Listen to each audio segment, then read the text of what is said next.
मी विनोद पारिटे लोणावळा तुंगारली गावात राहतो. मी 9 वर्ष झालं.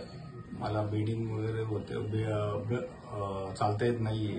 ऑपरेशन 2 झाले. डॉक्टर म्हणले नाही हे असंच होणार, तुमची बॉडी कमकुवत झाली, ताकद नाही राहिली. त्याच्यामुळे आम्ही आज आजचा पर्याय सोडूनच दिला की हॉस्पिटल हे करायचं नाही.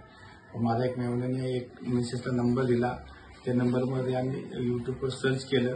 त्याच्यामध्ये प्रमोद लॉर सरांचे एक व्हिडिओ आले त्याच्यात आणि त्यांच्याकडे माझा भाऊ ट्रीटमेंट घेतो केदार पारिटे. तर तो 2 वर्ष बेडिंगला होता.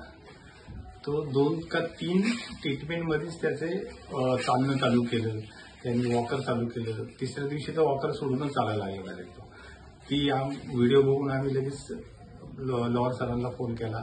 त्यांची अपॉइंटमेंट घेतली. ते म्हणजे तुम्ही आजच संध्याकाळी या. तर आम्ही म्हणलं नाही, आम्हाला हे देऊ लांब पडतं, त्याच्यामुळे आम्ही दुसऱ्या दिवशी येतो. तर दुसऱ्या दिवशी आम्ही गेलो.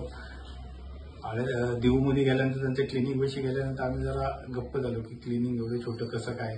तर मग आत गेलो. त्यांनी आमची सोनोग्राफी रक्तदाब चेक करायला लावलं.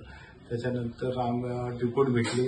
त्यांनी एक इंजेक्शन दिलं आणि त्या दिवशी म्हणजे दुसऱ्या दिवशी तुम्ही या, आपली ट्रीटमेंट चालू करू. तर मी विचार केला की एक इंजेक्शन घेऊन आता बघू काय फरक पडतो. घरी गेल्यानंतर इतका फरक पडला. माझं पेन अख्खं बंद झालं. पाठीला सूज होती ती बंद झाली. दुसऱ्या दिवशी मला सकाळी चांगली झोप सकाळी लवकर उठलो, आवरलं, ह्यांना म्हणून आपल्याला डॉक्टरांकडे जायचं. आणि तिथनं आम्ही निघून दुसऱ्या दिवशी डॉक्टरांकडे गेलो. डॉक्टरनी सलाईन लावलं, 2 त्याच्यात इंजेक्शन दिले.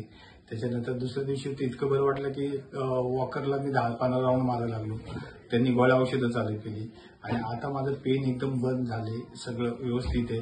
पोट साफ चांगले होते, पचनक्रिया चांगली झाली आणि आता माझ्या पायाला जे जीव येत नव्हता लेफ्टला, तो एकदम असा ताठ उभा राहतोय, डल पडत नाहीये. तर अजून माझे 5 दिवस ते म्हणले की तुम्ही कोर्स करा आणि त्याच्यानंतर तुम्हाला गोळ्या औषध देऊन क्लिअर करेल.